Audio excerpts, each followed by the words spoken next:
Chhota Udepur one વિભાગ દ્વારા Chhota Udepur one વિભાગના ડોલરિયા રેન્જના ઓડ ગામ ખાતે સેવા પર્વ અંતર્ગત વૃક્ષારોપણનો કાર્યક્રમ યોજવામાં આવ્યો હતો।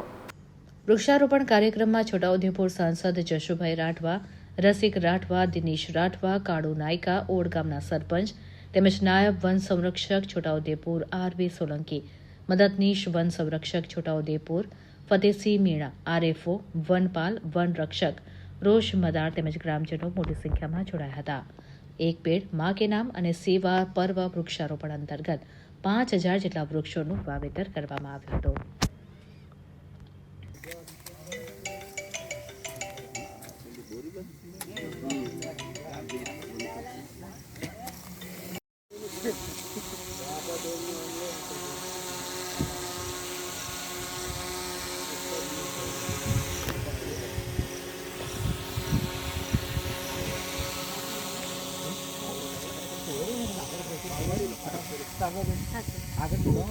वन विभाग द्वारा आज डोलरिया रेंजना ओड गामे मान्य सांसद श्री जशुभाई राठवा साहेबना अध्यक्षस्थाने राष्ट्रीयव्यापी सेवा पर्वनी उजवणी થઈ રહી છે। ત્યારે છોટાઉદેપુર વન વિભાગ દ્વારા આજરોજ ઓડ ગામે વૃક્ષારોપણ હાથ ધરવામાં આવ્યું હતું, જેમાં ખાસ કરીને આજુબાજુના ગામજનો, સરપંચશ્રીઓ, તાલુકા સદસ્યો, જિલ્લા સદસ્યશ્રીઓ જોડાયા હતા અને માન્ય નાયબ વન સંરક્ષક શ્રી રૂપક સોલંકી સાહેબના માર્ગદર્શન હેઠળ છોટાઉદેપુર જિલ્લામાં 1,25,000 જેટલા વૃક્ષો સેવા પર્વ ઉજવણી દરમિયાન વાવવામાં આવ્યા છે। ત્યારે રાષ્ટ્રીય હરિયાળો બને, છોટાઉદેપુર જિલ્લો હરિયાળો બને તે દિશામાં વન વિભાગ છોટાઉદેપુર કામ કરી રહ્યો છે અને આ જ વૃક્ષો થકી લીલી હરિયાળી બને એવા નિયમ સાથે વૃક્ષારોપણ થઈ રહ્યું છે।